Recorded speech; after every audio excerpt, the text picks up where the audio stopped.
Hey, what's up, guys? Well, in today's lesson, we're looking at rate order and Half-Life.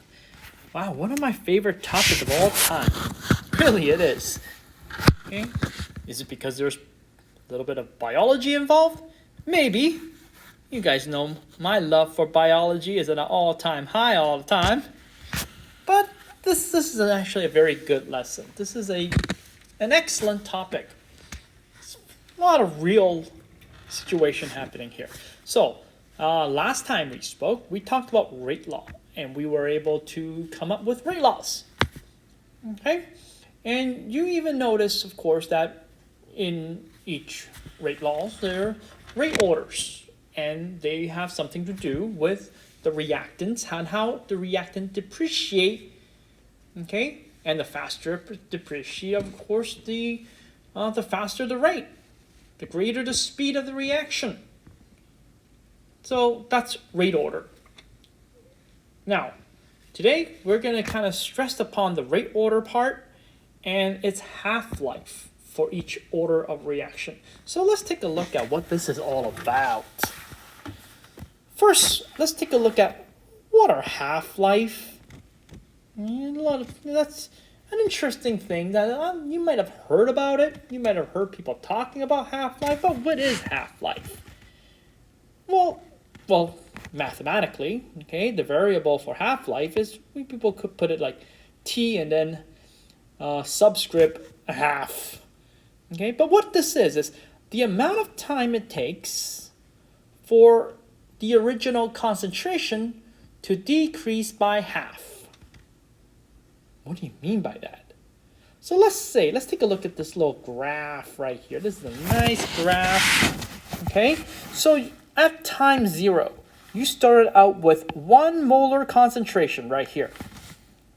Okay, well, we all know that things decay, reaction occurs. So if this 1 mole of reactant were to form product, how long would it take for half of that concentration to be decay or depreciate, stuff like that?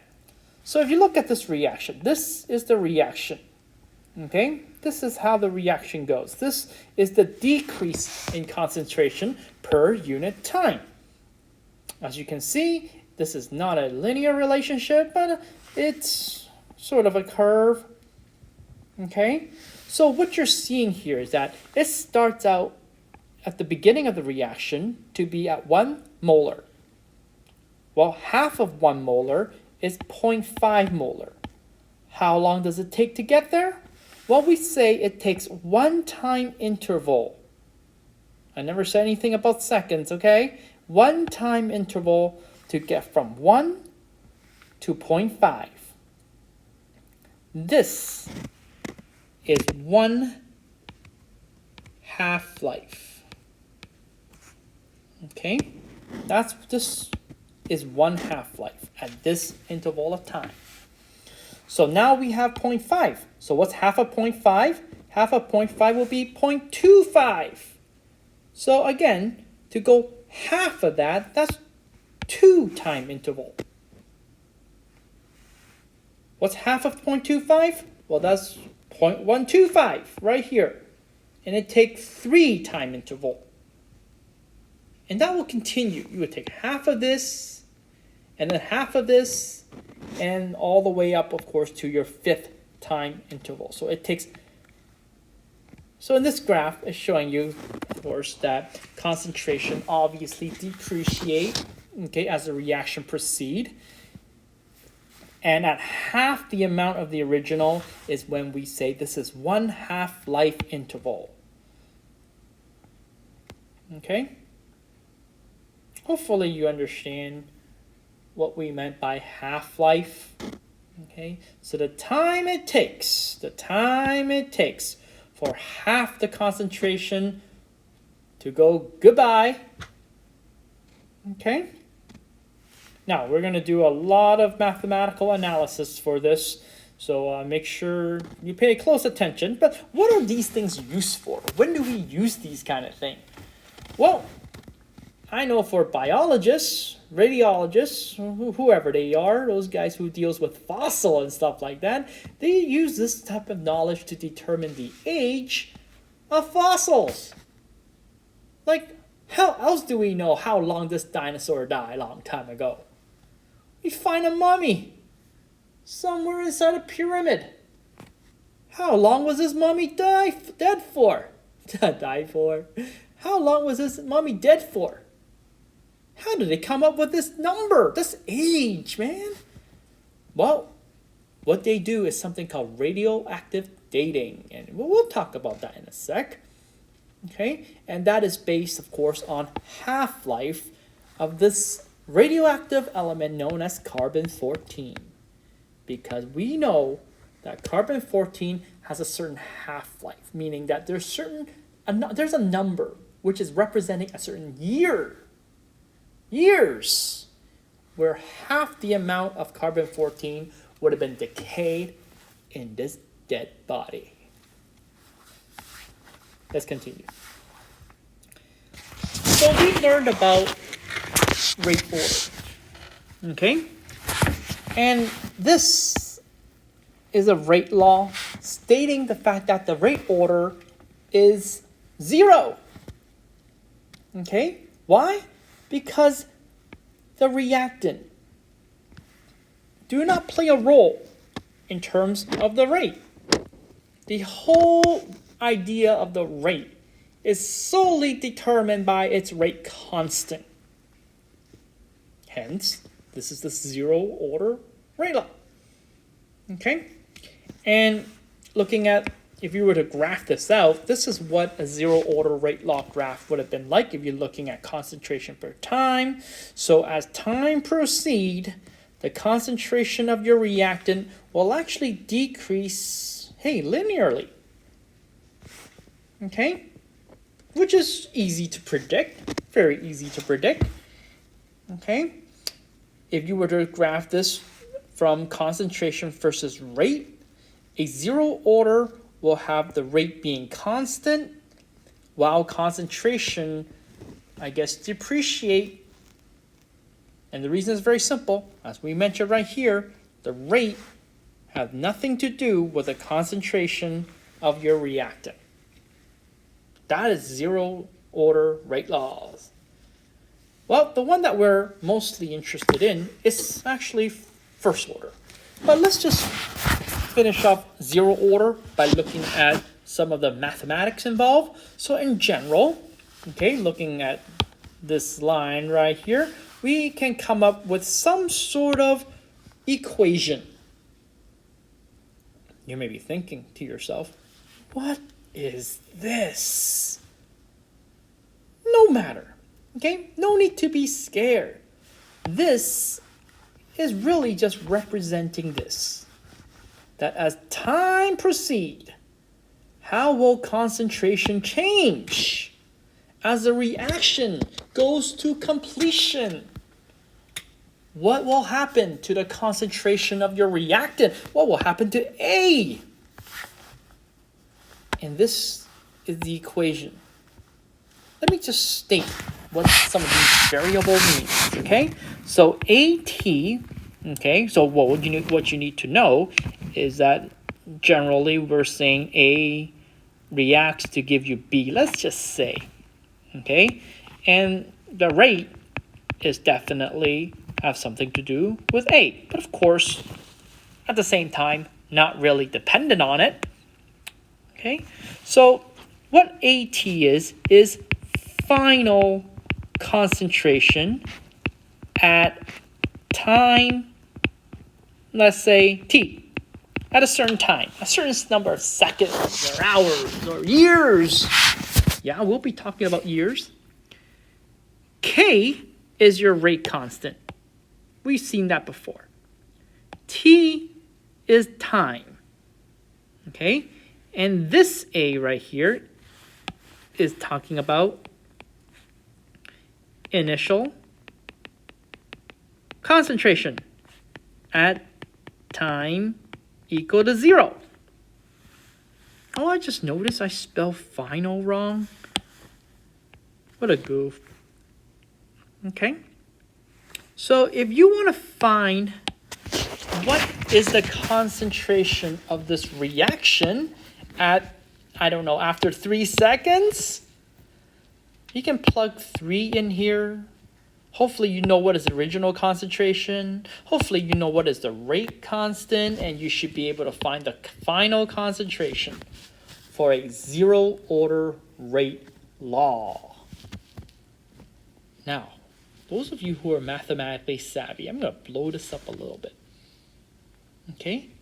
How do I know that this reaction, this equation, how this equation coexists with this? Well, those of you who's thinking math, who's thinking, I don't know, calculus or something, should know, hey, doesn't this equation represent the equation of a straight line? The equation of a straight line, y equal mx plus b? It does. It does, doesn't it? That is. So what that means is that if you have enough information, if you have any information and you're able to graph the reaction, you should be able to easily predict or extrapolate data out from. Okay? All right. So knowing that, that's actually a very important point. We'll actually get back to this again, okay, with other rate laws, okay? Now, let's move on to half-life, because this is what it's all about. If this is, of course, your rate of reaction at zero order, what would be the half-life equation? Well, for half-life, okay, which means the final concentration is half of the original concentration. By substituting this idea to here, half-life is equal to the original concentration divided by 2K. I'm not talking about some sort of video game company here, okay? So the half-life for a zero-order rate law is based on the initial concentration divided by 2 times the rate constant. Now, let me do some mathematical proving here. You guys like that, don't you? Okay, let's see how this works. Let me just do it on the side right here. So we're going to be proving this equation, that half-life is equal to the original concentration divided by 2K. So let's take a look at the original equation, the integrated rate law. So we have that the final concentration is equal to negative K times T plus the original concentration. We said that for half-life, okay, for half-life, remember what the definition was, is that the final concentration is half of the original concentration. The final concentration is half of the original concentration. So if we somehow substitute this into this, let's see what's going to happen. So half of the original concentration is equal to negative KT plus initial concentration. So let's do some rearrangement of equation. Oh, one more thing. You see this T right here? Okay. This T is now being represented by half-life. So you should have a subscript right here of a half. It's no longer the time, but half the time. No, sorry, not half the time, but the time where half the concentration got depleted. See? All right, let's solve for T half. So T half in this case will be, let's see if my algebra skill is still there. Oh my goodness, I always very scared. There you go. Okay, I rearranged the equation around where I'm solving for T half. Let's see. Oh, okay. So a half minus 1 will be negative a half. Okay, so I'm just collecting initial concentration as a like term. And hey, look at this. The negative can cancel here. Oh, there we go. So T of a half is equal to half of the original concentration over K. So to make this look nice is really just this. Just like what we said over here. So I didn't just came up with that with this mathematical equation with just telling you why that happens, but now you know. Okay? So if somebody were to ask you, hey, can you calculate what is the half-life for this reaction, for this reactant? Well, you plug certain information in. So first of all, you need to know the rate constant, and then you need to know what is the initial concentration. All right, this sort of sets up with our next more important rate law, which is the first order rate law, because you'll see this more often than zero order or second or third order. Okay, how do we know that it is a first order rate law? Well, the rate expression is equal to K times the initial the reactant concentration over the power of 1. Okay, where the rate is dependent on the concentration of a single reactant raised on just 1 power. Now, if you were to graph this reaction and see how A depreciate, it's not going to be consistent as we saw with zero order, but it will be more like this. Wow. Okay. And when you graph the rate over concentration, it actually gives you a straight line. Okay. Let's take a look at this. If we were to do an integrated rate law for this type of curve, it would have looked like this. This is the equation. This right here represents that. So the concentration, the final concentration, is equal to the initial concentration times to the E of the power negative KT. Wow, if anything is ugly, this is ugly. That's ugly. Okay, this is some sort of functions in your in your calculator that you wish you never saw. Don't worry. Basically, this equation right here is just representing this kind of change. Don't be scared. To make it a little bit easier to see, what we're going to do is that we're going to take the natural log of both sides so we don't see this as an exponent. Oh my gosh. Okay, so if you take the ln of both sides, I think I said log earlier, the ln of both sides, it would end up being like this, which is a lot nicer to look at. Now, I'm not going to go through the mathematics behind that, but all you need to know is that if you don't want to see it like this, we can see it like this. Now, why is this good? Because if you rearrange the equation to look like this, this also represents the equation of a line. Wow. How beautiful that is, huh? Again, for first order rate law, what is the half-life? What is the equation of the half-life? Well, it's very simple. The equation of a half-life is nothing more than 0.693 divided by k. All you need to know is the rate constant for this first order reaction, and you'll know what the half-life is. All right, let's do a little proving, okay? So therefore, you don't think I'm just making this up, okay? So let's plug this situation in here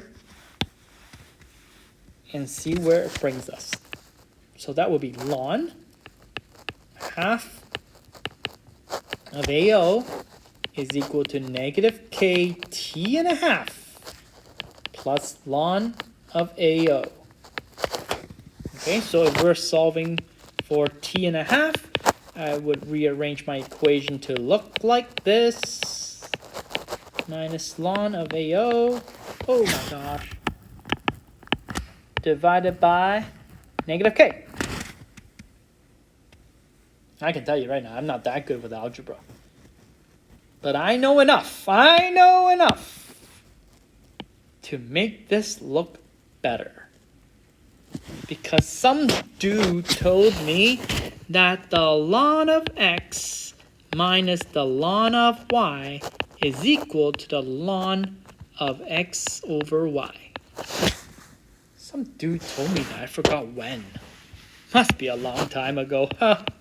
So T½ is equal to ln half of AO over AO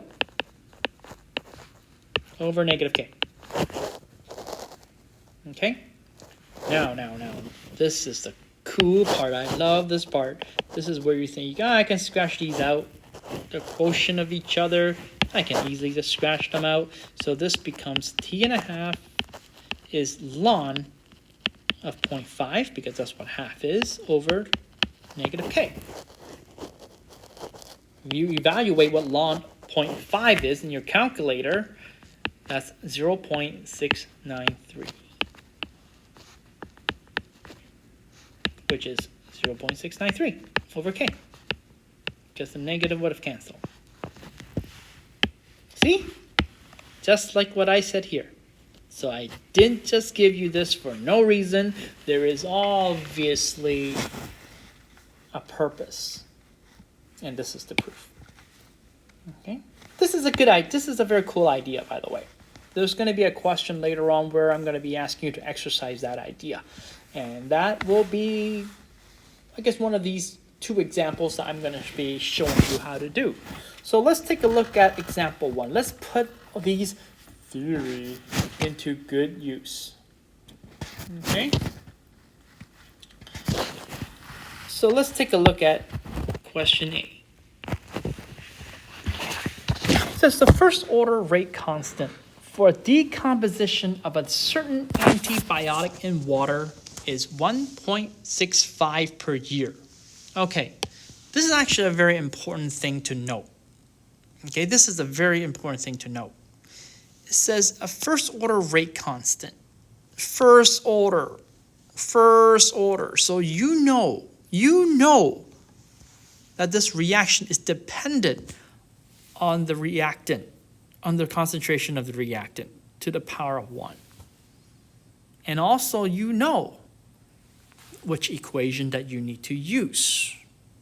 Okay, so it's very important, of course, that you read the question very carefully to know which equation, because there is if you look at the integrated rate law right here, first order equation is different than the zero order equation, and there will be a second order equation that I'm going to show you later, so you need to know which equation to use. Now, there's a clue though. There is a nice clue. Remember last class we talked about units for K? Remember that? Let's take a look at K right here. I gave you K as per time. Per time. When K is given the unit per time, this is seconds, second per seconds. In this case is per year. This is first order. This is a first order K unit. Make sure you recognize that, eh? All right, so knowing that when you have this antibiotic and you put it in water, it takes this long for it to decompose as a rate constant. All right. So let's take a look at this question right here.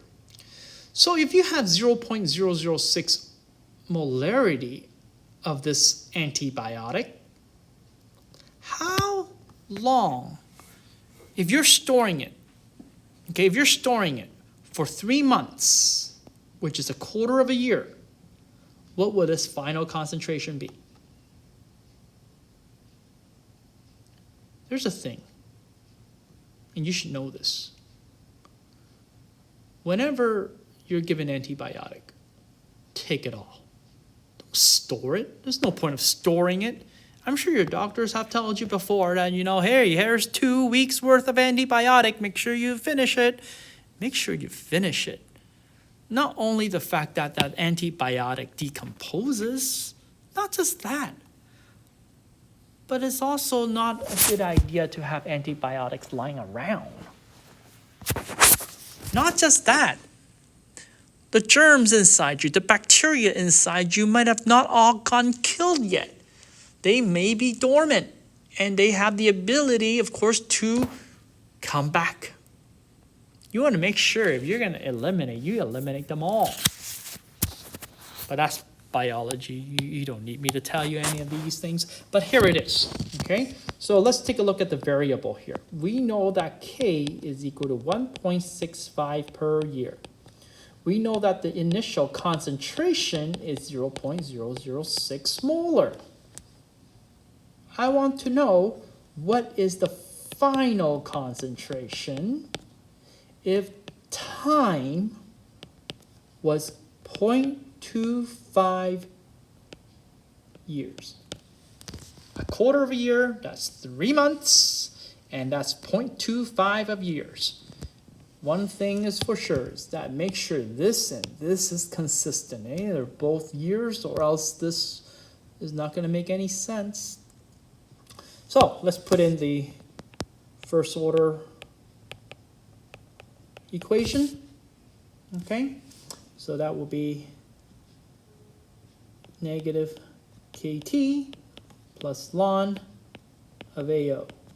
Okay, so ln of AT is equal to negative 1.65 years.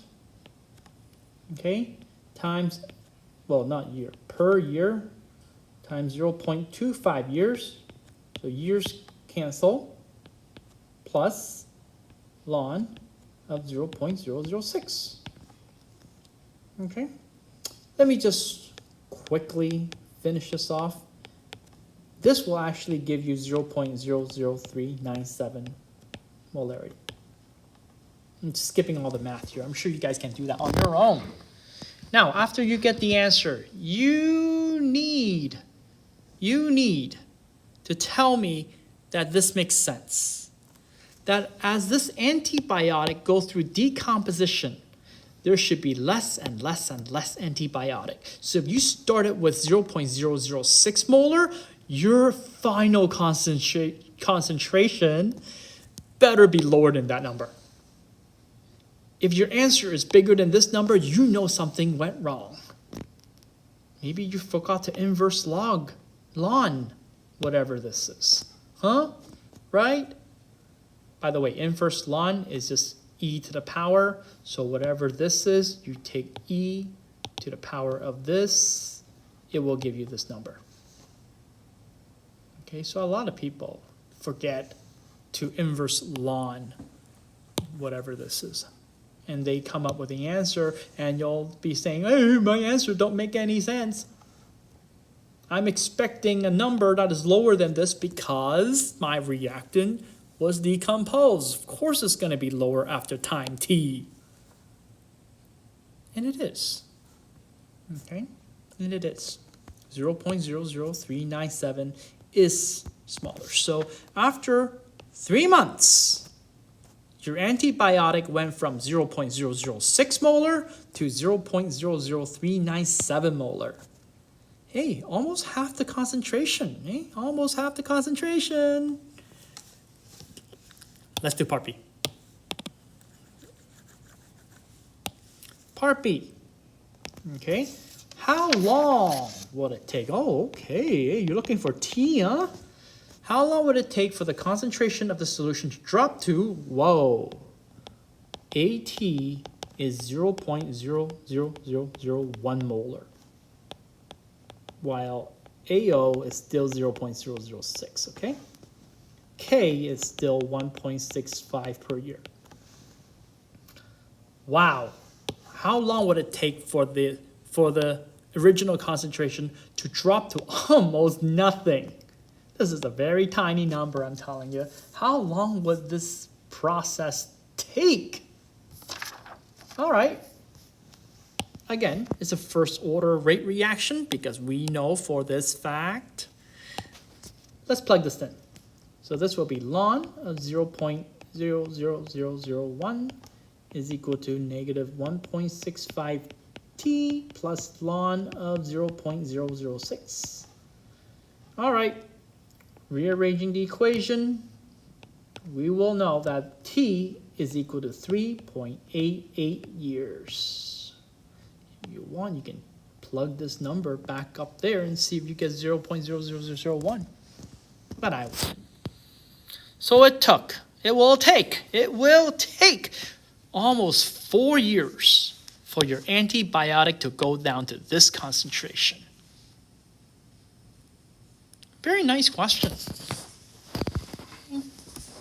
Nice predictable question. All right, let's take a look at question number 2. This is real.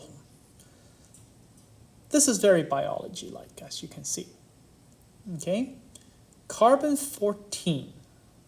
Carbon-14 is a radioactive isotope with a half-life of this amount of years. That means it takes this amount of years, 5,730 years, for half the concentration of carbon-14 to decay. So if a particular sample has decayed 40% of its original, so there's only like, what, 60% of carbon-14 left in this dead thing? How old is this dead thing? So one thing you need to kind of think about is, carbon-14 you can find in any, organic organisms like you and I, okay? I guess before you die, you have, let's say, 100% of all the carbon-14 that you have. And every 5,730 years have passed, half of that original amount would have been gone. So, if 40% have been gone, how long have this thing been dead for? So let's find out. Basically, I'm looking for T. So let's see what else you are given. You're actually given half-life to be 5,730 years. Now, what else is given is a relationship. So if you read this very carefully, it says if a particular sample of carbon-14 has decayed so that only 40% of its original amount of carbon-14, how old is it? Now read it very carefully. It has decayed so that it has only 40% of its original left. It didn't say 40% was decayed. It says 40% was left. So I guess 60% has decay.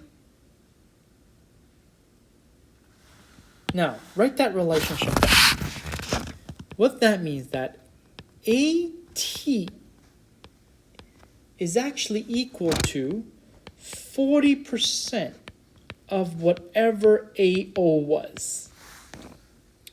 So if AO was, let's say, 100 moles per liter, I guess AT would have been 40 moles per liter. Okay? 40% of AO. So 40% of its original. So I want to know, what is T? How old is this piece of carbon-14? Or maybe just how old is this organism? All right, so let's take a look at what we need. We need K, that's for sure. We need K. Now, before we begin, I need to know that, of course, I need to tell you that this reaction is working under a first order rate law. Okay, so knowing that this is a first order rate law, I need to tell you actually this information. That is something that I didn't tell you in the question, but I need to tell you. I'm going to tell you now. It's a first order thingy. I'm looking for T. Looking for time. How long would it take for 40% of its original left? And we know that the half-life of carbon-14 is that many years. Okay, so to get K, as I've mentioned, you need to know what you need to use this equation. Okay, we know that there's an equation. T of a half is equal to 0.693 over K. That's probably the best way to find K. That's probably the only way to find K, because K would have equal to 0.693 divided by 5,730 years. Okay? Now, first of all, we make that substitution and we find out K is 0.000121 years. Okay, now with K, we can easily find T because we know this relationship. We can plug it into the first order integrated rate law, okay, which is, of course, ln AT is equal to negative KT plus ln of AO. We can solve T by rearranging the equation, I guess. Ln of AT minus ln of AO over negative K. Now, you may be thinking, but I'm not really given any of these. Well, you are given the relationship of these, right? Think about it. Now, apply the law of logarithm. That's actually a good idea, because the ln of AT over AO over negative K. Oh, I need some room here, so I'm going to finish the rest right here. Okay, now I'm going to make a little substitution that T is equal to this relationship. I'm going to substitute AT with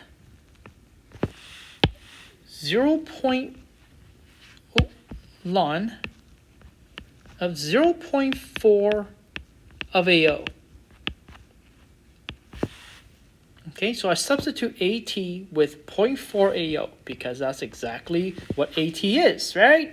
It's 40% of AO over AO divided by K, which is 0.000121. Okay, that's something we know. So I'll make sure this is a negative number. Hey, look at this. Look at that. AO gets cancel. So what we're left here is ln of 0.4 divided by negative 0.00121.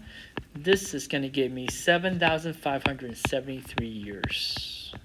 Make sure the units are consistent. So you can even say that this organism that you're doing carbon-14 radioactive dating to has been dead for 7,000 years. Because let's say on the last day that this thing was living, you still have 100% of his carbon-14. If only 40% is left, well, that would take that many years for that to happen, which makes perfect sense if you think about it. It makes perfect sense. Because if 50% of the original was gone, it would have been this many years. Now you're adding 10% to that 50%, that's 60% gone. So it should be a number bigger than the half-life. And it is. It's a little bit bigger. All right? Anyway, this is actually an excellent question. I get a feeling you'll see this question again someday. I get a good feeling of that.